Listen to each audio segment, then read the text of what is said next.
October 14, 1992, in Bowmore, North Carolina. She was only 5 years old when her life was tragically cut short, but in those brief years, she became unforgettable to everyone around her. As a kindergartner at West Hoke Elementary School, she quickly earned the affectionate nickname Little Brittany from her teachers and classmates. Though the youngest and smallest in her class, she stood out for her independence, her bright smile, and her gift for giving warm hugs that left an impression on everyone she met. Brittany's heritage played an important role in her identity. She was a proud member of the Lumbee tribe of North Carolina, a community spread across 4 neighboring counties: Robeson, Scotland, Cumberland, and Hoke. She loved the story of Pocahontas, embracing the courage and beauty in that tale, and carried herself with the same spark of imagination and curiosity that her family fondly remembers. At home, Brittany lived with her mother, Connie Locklear Chavis, and her baby half-sister Brianna, who was just 18 months old at the time. Within the household, Brittany was lively and affectionate, often filling the rooms with her energy and eagerness to explore. Her bond with her family was strong, and her role as a big sister was one she carried proudly, even at such a young age. The devastating loss of Brittany shaped the path of her younger sister's childhood. Brianna grew up in a home marked by grief and caution. From an early age, she learned to protect herself, shooting a gun at only 3 years old, never waiting for a bus alone, and always being watched by family members when returning from school. Brittany's story begins with love, vibrancy, and promise, a life whose absence would ripple endlessly. January 7, 1998. The morning of the abduction. On the morning of January 7, 1998. Connie Locklear Chavis woke her 5-year-old daughter Brittany at 6:30 a.m.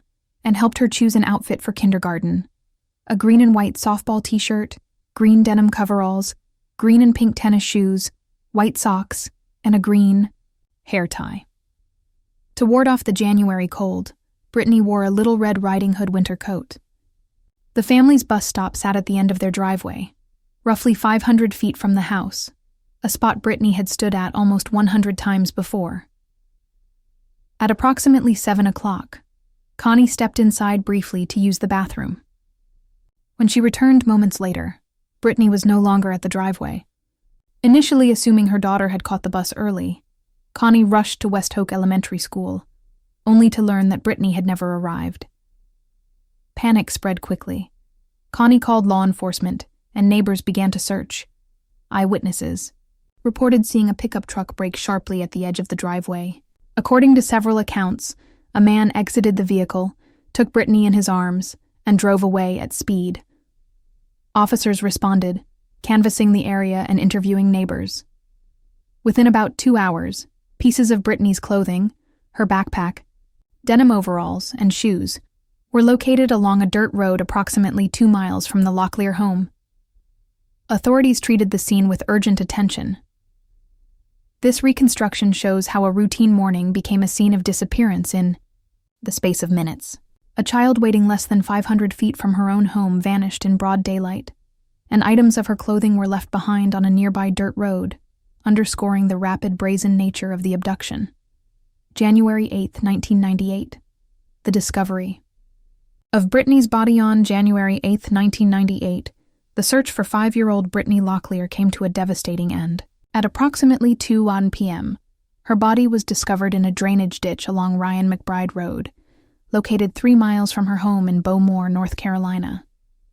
The grim recovery site was a shallow roadside ditch, an unassuming place that would forever carry the weight of tragedy. Brittany was found unclothed, and the subsequent autopsy confirmed that she had endured sexual assault. The medical examiner determined that her cause of death was drowning in the shallow water of the ditch. The combination of abduction, assault, and drowning revealed the horrifying sequence of violence she had endured in less than 24 hours. For her family, the confirmation of her fate was shattering.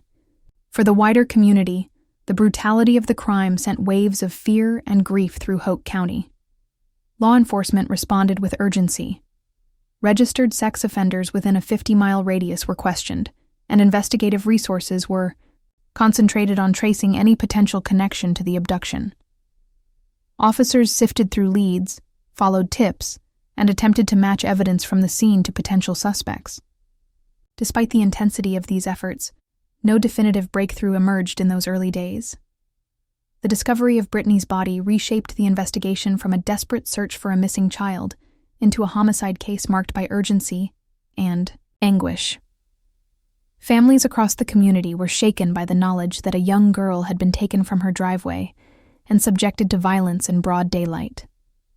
For investigators, the case presented immediate challenges: numerous tips, limited clarity, and the daunting task of finding the individual responsible for a crime that had already left an indelible scar on the community. Early investigation and community response. In the immediate aftermath of Brittany Locklear's murder, law enforcement in Hoke County mobilized one of the largest investigations the area had seen. The sheriff's office, working alongside state authorities, deployed every available deputy within hours of her abduction. Officers canvassed neighborhoods, set up roadblocks, and went door to door collecting statements from residents who might have seen anything unusual that morning. Witness reports centered on a man driving a pickup truck, but accounts differed significantly. Some described the truck as brown, while others recalled a different color. This lack of consistency created early challenges for investigators who were already racing against time. The urgency of the search reflected the gravity of the crime.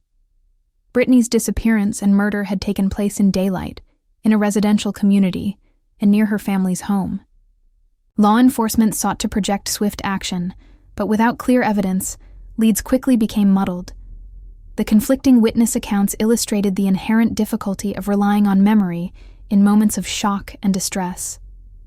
Each detail carried enormous weight, yet no single description provided the breakthrough investigators desperately needed.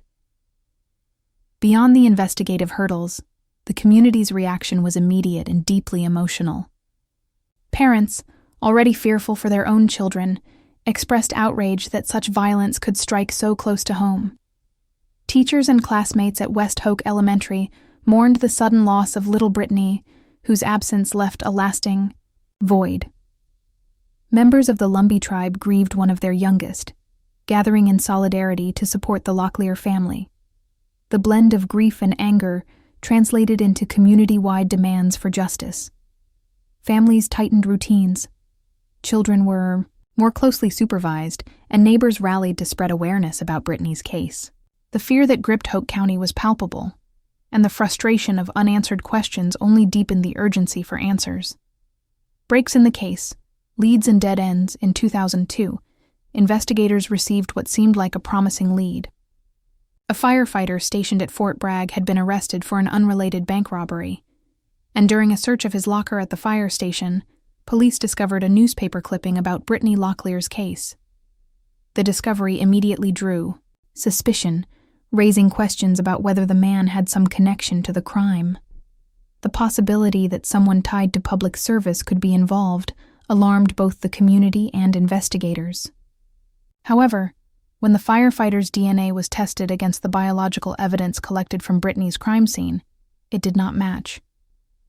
With no physical link connecting him to her murder, the man was cleared, and the case returned to its uncertain state.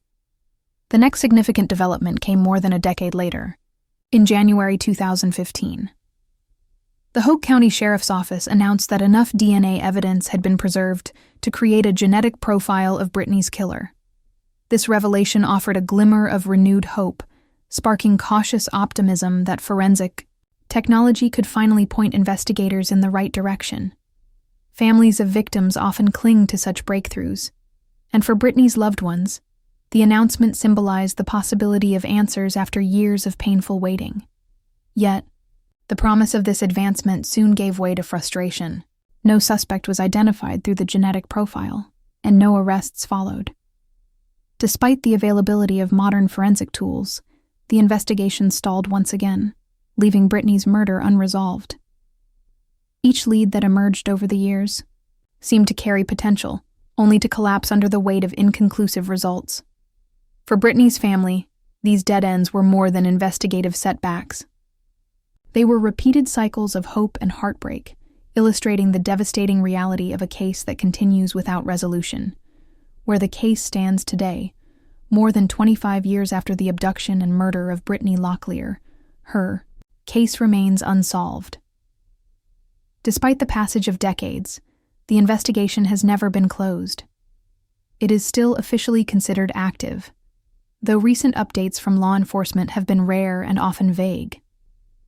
At different points, the FBI assisted local authorities, providing additional resources and expertise, but no confirmed suspect has. For Brittany's family, the silence from investigators has been a painful reminder of how little progress has been made. A reward of $20,000 continues to be offered for information leading to an arrest and conviction in the case. Yet, despite this incentive, no one has come forward with evidence strong enough to move the investigation forward. Connie Locklear, Brittany's mother, has spoken openly about her frustration. For her, the lack of answers compounds the grief she has carried since that January morning in 1998. Adding to her pain, she has criticized the way politicians have at times invoked Brittany's case during public debates, framing her daughter's death as a symbol of larger safety concerns, while failing to deliver real justice. Today, the reality of the investigation is defined by absence.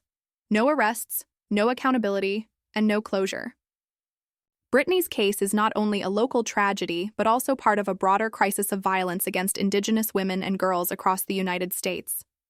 For Connie and her community, the enduring question remains, who took Brittany's life, and will the truth ever be known? Legacy and the broader impact Brittany Locklear's murder is remembered not only as a devastating family tragedy, but also as part of a broader crisis. Federal statistics reveal that Indigenous women are murdered at rates 10 times higher than the national average, while more than half endure sexual violence during their lifetimes. Brittany's death at only 5 years old underscores the particular vulnerability faced by Indigenous children and the troubling absence of accountability that frequently follows such crimes. Her case stands as a painful example of how violence against Native communities often lingers without resolution, leaving wounds that never fully heal. For her mother, Connie, the loss remains a daily struggle. She has spoken candidly about the pain of living without answers, describing her enduring hope for justice as something she longs to see before her life ends. Every day without resolution adds to the weight of her grief, and yet she continues to advocate for her daughter's memory.